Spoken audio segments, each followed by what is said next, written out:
Feedback throughout instruction is critical because you have to learn to read your students.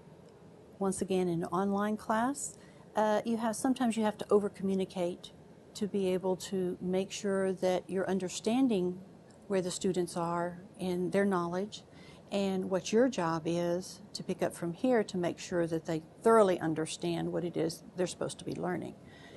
So there are various ways that you can give the feedback. Obviously, the written kind.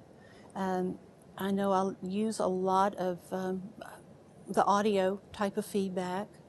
And then where you can, I use Skype a lot in my feedback with my students. We'll set up a time. I have office hours that are Skype office hours that I'm always available, where the students can come in and ask me questions, say, hey, I'm doing this or this, can you look at this and give me feedback? I do it that way.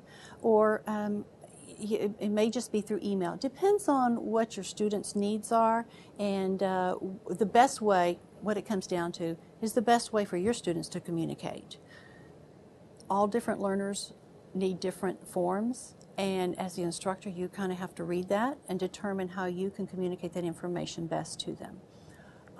Obviously, the cell phone, sometimes I know we have a lot of instructors who will set up times and say, if you'll call me, I will be available, or I'll call you at a certain time. Sometimes that's what it takes, but in those online classes, it's very much based on, and we talk about it being 24/7 pretty much. You're on call, you need to be available, because when you have online students, they're working at all hours of the night.